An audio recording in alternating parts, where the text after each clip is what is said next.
I'm an adult entertainment worker, and I recently had an experience with a client that made me feel sorry for his wife. I had been working in adult entertainment since I was very young. I started at 18, and now I was around 30. Well preserved, I had experienced a lot with clients, made a lot of money, and enjoyed this life. I had never considered leaving it because I saw what men were capable of, especially with their wives. I'm not generalizing, not all men are like this, but I had witnessed many things. Before I turned 18, I had a romantic disappointment that led me to change my life, marking a turning point for me. I decided to follow this path, telling myself I would be fine using men and making money from it. And that's what I did. It was a life I liked and didn't regret. Until the day a client started coming to the place where I worked every night. The man had a lot of money and had become attached to me. Over time, he started spending night after night with me. He always booked 2 hours every evening. After about 6 months of daily visits, he got my contact information and started being more informal. When he came to my place, he gave me gifts, showered me with little attentions, and I enjoyed it a lot. Like him, I had other clients who did the same. Until the day he scheduled an appointment with me. I thought he would come to my place as usual, but to my surprise, he insisted on meeting at the place where I worked. It seemed fine to me. He booked a 5-hour appointment with me, which seemed very strange because, although he visited the place daily, he never stayed more than 2 hours and was always very punctual. He was an older man, and by that time, he had been coming to see me for about 1.5 years. In a way, we were involved, but I wouldn't say it was a relationship. It was something more casual, without involving feelings. Just like I had other clients, I had him, and he never talked about emotions. Everything was about the money. He had booked a 5-hour appointment and was even going to pay more. When I asked him why, given that we had some trust, he said he would explain when he arrived. I got ready and went to the place where he had booked those 5 hours, essentially renting out all my working time. At that point, I didn't need the money as much, so I had reduced my hours. When I arrived, he asked me to wait in the room. I was already there, all dressed up as he liked. I had even chosen lingerie in the color he had requested. He arrived with a young girl who seemed to be in her 20s, with such a youthful face that I thought she was 15. So much so that when he came in, he quickly said, "Don't worry, she's 20. I looked at her, not understanding.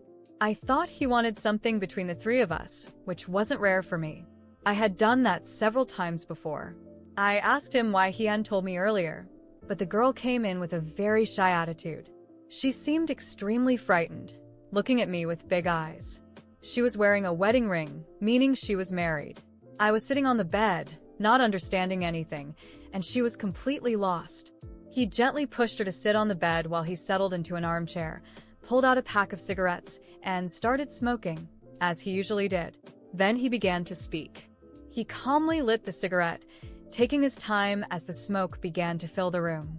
The girl couldn't stop looking at me, her expression a mix of panic and shame. The atmosphere was dense, and I felt a tension I wasn't used to in my work. He, comfortably seated in the armchair, crossed his legs and, with a cold smile on his face, began to speak. "This is my wife. We've been married for just over 1 year. You might be wondering why I brought her here, and I'll explain. She found out about you.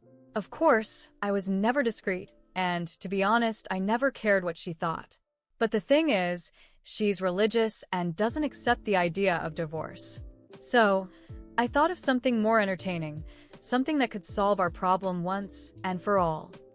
He took a deep drag from his cigarette and looked at his wife, who was huddled on the bed, visibly uncomfortable. I felt a shiver run down my spine, unsure of where he was going with this. He continued as if he were recounting the most casual story in the world. "My dear wife here has always been a very submissive woman, never complained about anything until now. She found out about us and had the audacity to confront me, to threaten to leave. Imagine that. Her, the obedient little girl, daring to oppose me." He laughed, a dry, cold laugh that seemed to cut through the air. So, after a few weeks of reflection, I realized there was a more interesting solution. I decided she needed to learn a lesson. And who better to teach her than you? I blinked, unable to believe what I was hearing. My heart started to race, a mix of anger and confusion growing inside me. Teach her a lesson? What are you talking about? I asked, trying to stay calm but already knowing something horrific was about to happen. He looked at me with that malevolent smile on his face and said, I want you to do to her what you do to me. But not just that. I want you to humiliate her, to make her feel what it's like to be used, discarded. I want her to understand that, in the end, she has no control over anything, neither over me nor over her own life. I want her to see what I do every night with you and know that this is how things will be from now on. And if she resists, he paused, his gaze turning even darker.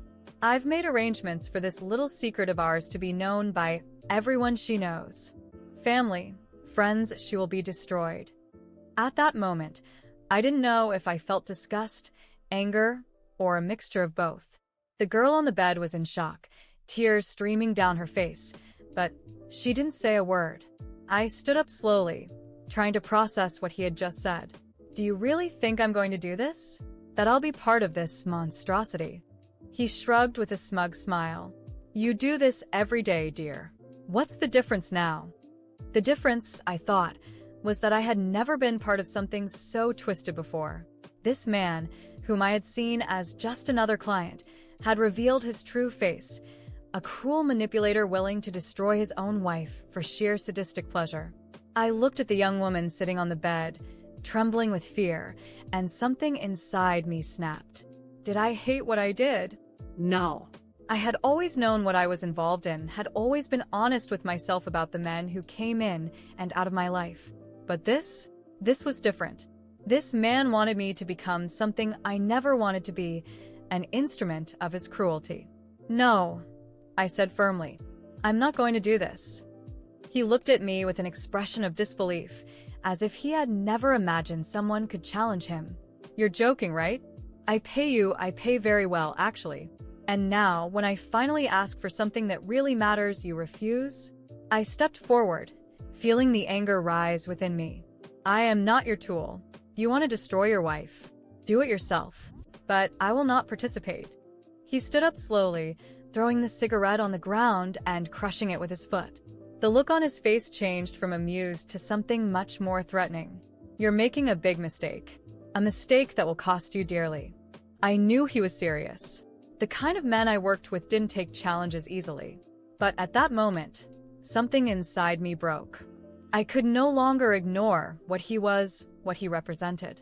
Get out of here, I said, trying to keep my voice steady. And take your wife with you. He stood there for a few seconds, staring at me as if deciding what to do. Then, without a word, he turned to the young woman on the bed and pulled her by the arm, dragging her out of the room. She looked at me one last time, with a look I would never forget, a mix of gratitude and despair. As the door closed behind them, I felt a wave of relief mixed with deep anger. That was the day I realized that no matter how much I thought I had control over my life, there were limits.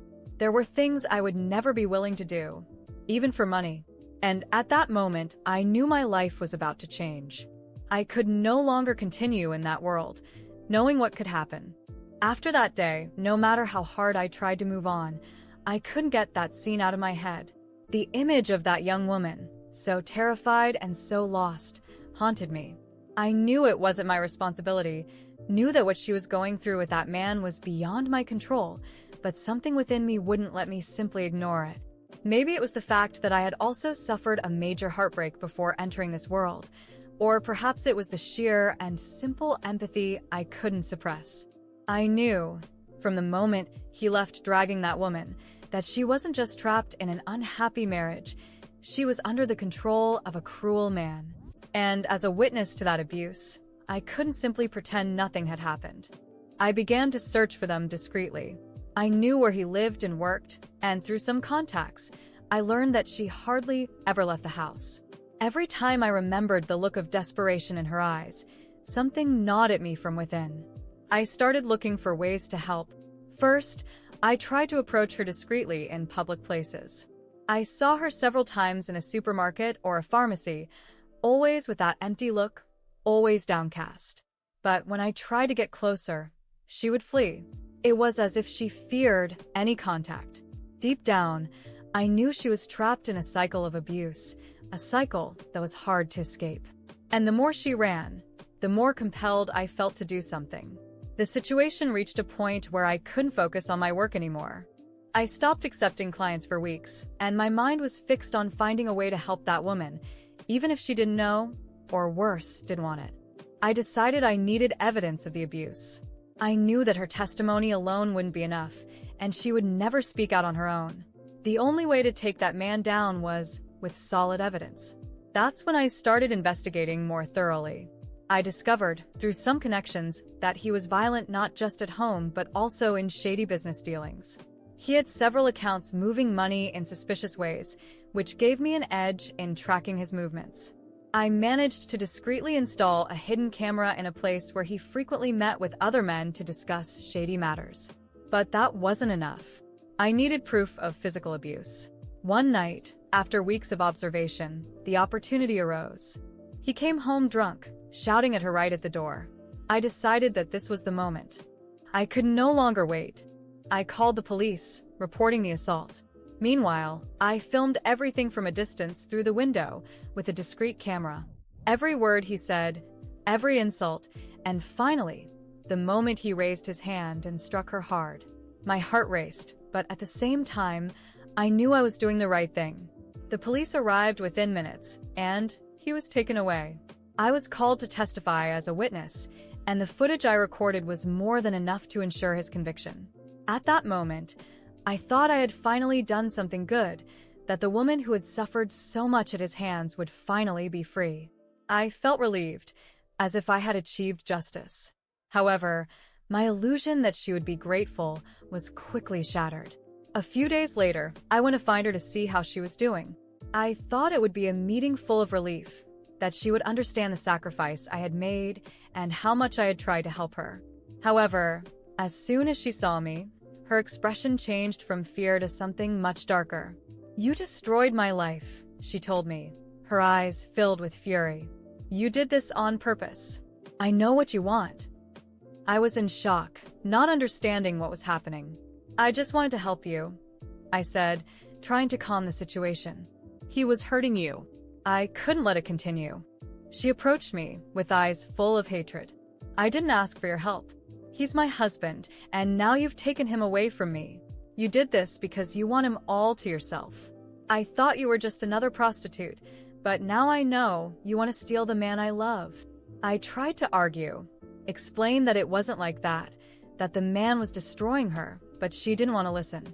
She started insulting me, humiliating me, throwing in my face the fact that I worked as an escort. "Do you think you're better than me? Just because you make easy money? I know how you seduced him, how you manipulated him. You want my place, but you'll never be more than a cheap woman. He will never love you like he loves me." Her words cut deep. I knew she was in denial, trapped in a toxic cycle, but still, the ferocity with which she attacked me left me paralyzed. The woman I had tried to save was blaming me, hating me, and more than that, she was willing to endure any abuse just to not lose the man who was abusing her. I stood there, speechless, as she continued to scream, tears streaming down her face. Finally, she turned and walked away, leaving me alone, stunned. I didn't expect thanks, but I never thought I'd be blamed for saving someone from a monster. That day, I learned a bitter lesson. No matter how much you want to help someone, not everyone is ready to be saved. Some people, no matter how much they are suffering, prefer their chains to freedom. Weeks passed since that tumultuous day, and, to my surprise, or perhaps not so much, he was released. I learned through contacts that the wife hadn't filed a police report or followed up on the case, and without her testimony, the evidence I had gathered wasn't enough to keep him in jail for long. It was as if everything I went through, everything I risked to get her out of that situation, had been in vain. I found out he had returned to his usual haunts, the same adult entertainment venues, as if nothing had happened. At first, I thought he might have changed, that maybe his time in jail had taught him a lesson. But I quickly realized he was the same man, full of arrogance, with that same coldness in his eyes. He had learned nothing. On the contrary, he seemed even more brazen, as if he were above consequences. I heard from other girls that he was becoming increasingly violent and impatient. The same stories of control and abuse. But this time, I knew it wasn't just with his wife. It was a cycle he repeated with any woman who entered his life. And even though I had escaped that specific moment, I knew it wouldn't end well for anyone involved. What surprised me was my own reaction to all of this. Before, as difficult as it was, I handled that kind of situation, thinking it was just part of my job. I had always been aware of the choices I made and the environment I was in. But after everything I experienced with him, something inside me changed. I could no longer continue with that job in the same way. The image of him, his cruel gaze, the way he manipulated the lives of the women around him, made me realize I no longer wanted to be part of such a world. I had always believed I had control over my life, that I knew exactly where I was stepping, but now everything seemed different. It was no longer just about money or survival. It was about dignity, about knowing the limits of what I was willing to endure. Every time I remembered how I was involved in that monstrosity, I felt further from the person I used to be. So, after much reflection, I decided it was time to leave that world behind. It was no longer just a matter of work. It was a matter of inner peace. I couldn't continue watching men like him, or women trapped like his wife, destroy lives, including mine. I quit the job. It wasn't an easy decision, but it was the only one that felt right at that moment. I didn't know exactly where I would go next or what I would do with my life, but at that moment, one thing was clear. I would never again let someone like him have power over me or my choices. Perhaps, for many, my departure won't make a difference. Perhaps he'll continue the cycle, returning to the same places, finding other victims to fuel his cruelty. But for me, it was over.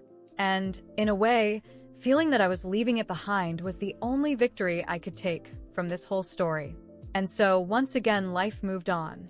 But this time, it moved on without the shadows of that man, and with the hope of a new beginning. What did you think of this journey? If you liked it, subscribe to the channel and don't forget to share this story with those who need to hear it.